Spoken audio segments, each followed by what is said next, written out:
Nous sommes dans une phase, bien aimés dans le Seigneur, en cette année, où Dieu va réellement faire de grandes choses au milieu de nous. Si tu as une étoile, tu as une destinée, tu as un appel de Dieu. L'étoile ne brille que là où il fait noir. L'étoile ne brille jamais là où il y a la lumière. L'étoile ne brille que là où il fait noir. Et quand vous êtes dans le noir, alors l'étoile brille. Et quand l'étoile brille, ça veut dire que l'étoile vient de se démarquer. Quelqu'un me donne un bon amen? Tout dépend de la position que tu prends vis-à-vis de Dieu. Et je voudrais terminer avec le 4e point. Quand on a fait, j'ai dit combien de points jusque-là? 3. Le 4e point, lorsqu'on s'est démarqué, on a pris conscience, on s'est impliqué. La dernière chose qui vous attend, c'est la grâce de Dieu. Je vais parler un tout petit peu sur la grâce de Dieu.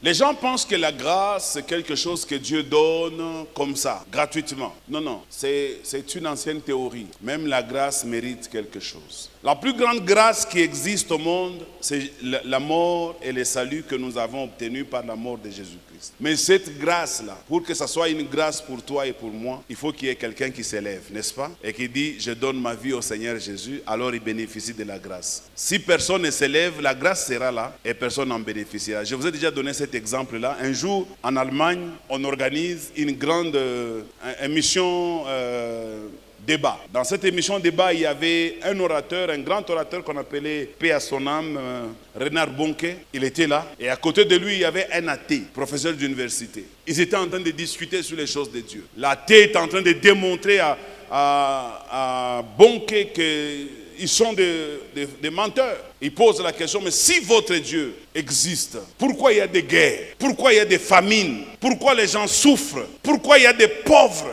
Pourquoi votre Dieu ne peut pas venir régler les problèmes de tous ces gens? Il y a des calamités, des tremblements de terre. Pourquoi Dieu, votre Dieu, vous dites il est bon, il est amour, mais pourquoi il peut laisser tout ceci et il ne fait rien? Et Bonnke a réfléchi. Dieu l'a inspiré au moment et il a dit ceci. Est-ce que ici en Allemagne, y a-t-il des gens qui sont sales? Le prof dit oui, il y a des gens qui sont sales, qui ne se lavent pas. Il dit ok. Est-ce que si ces gens-là ne se lavent pas, est-ce que c'est parce que les savons n'existent pas? Il dit non, non. C'est parce qu'eux, ils n'ont pas le savon ou ils n'ont pas de l'eau pour se laver. Bonnke dit, bien répondu. De la même manière, le monde, si elle veut jouir de la paix de Dieu, si elle veut jouir de l'amour et de la bonté de Dieu, le monde doit accepter Dieu.